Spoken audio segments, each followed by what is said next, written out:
Ma'am si Carla Estradas, kabado ngayon sa relasyon ni Andrea Brillantes at Daniel Padilla. Yes, maraming na ang nag-aabang sa kung anuman ang magiging kahihinatnan sa relasyon ni King Daniel at ng kanyang kasintahan na si Andrea Brillantes. Bagamat maraming issue ang lumalabas sa lahat ng social media platform na talaga nga namang nagbibigay ng kaba at nginig sa mga fans ni Andrea at Daniel. Siyempre, maging si Ma'am si Carla Estrada ay nagiging kabado na rin sa pagmamahalan ni Andrea at Daniel dahil tila isa itong pagkakataon na hindi dapat na mangyayari daan tungo para magkaroon ng isang malaking pagbabago. Hence na talagang nais ng taong bayan na magkrus muli ang relasyong tunay na nagpapaligaya sa relasyon ni King Daniel at Andrea Brillantes. Sabi nga ni Ma'am si Carla Estrada na sobra umano siyang nagiging takot na baka masaktan lamang ang puso ng kanyang anak na si Daniel Padilla. Of course, mahalaga pa rin sa buhay ni King Daniel na sana'y buo pa rin ang tiwala at pagmamahal na nararapat na kanilang pagsasaluhan ni King Daniel at Queen Catherine.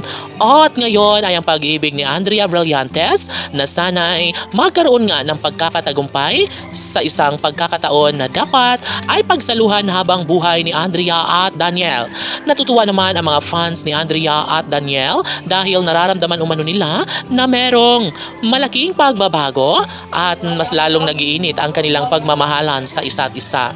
Ngayon ay talaga nga namang nais ni Catherine at Daniel na maisalba ang isang pagkakataong dapat ay pagsaluhan ni Andrea at Daniel dahil ito lamang ang tanging pangarap ni Ma'am si Carla Estrada na sana'y mawala nga ang kanyang pangangamba tungo sa paghihiwalayan ni Andrea at Daniel Padilla. Sana'y kung ito nga ang kagustuhan ni Daniel para sa kanyang relasyon kay Andrea Brillantes ay dapat napatunayan na lang talaga ang lahat sa kanilang pag-ibig.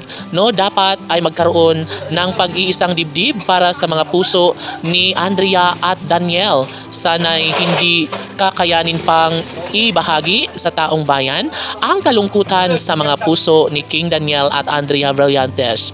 Lalong-lalo na at tanggap na rin ni Andrea Brillantes na si Daniel na nga ang lalaking kanyang papakasalan at sasamahan habang buhay. Samantala, hindi naman natatakot si Queen Catherine na matuloy nga ang kanilang kasal ni Andrea at Daniel. At marami rin ang nagdarasal na sana'y magkaroon ng magandang pagbabago sa relasyong nararapat para kay King Daniel at Andrea Laban.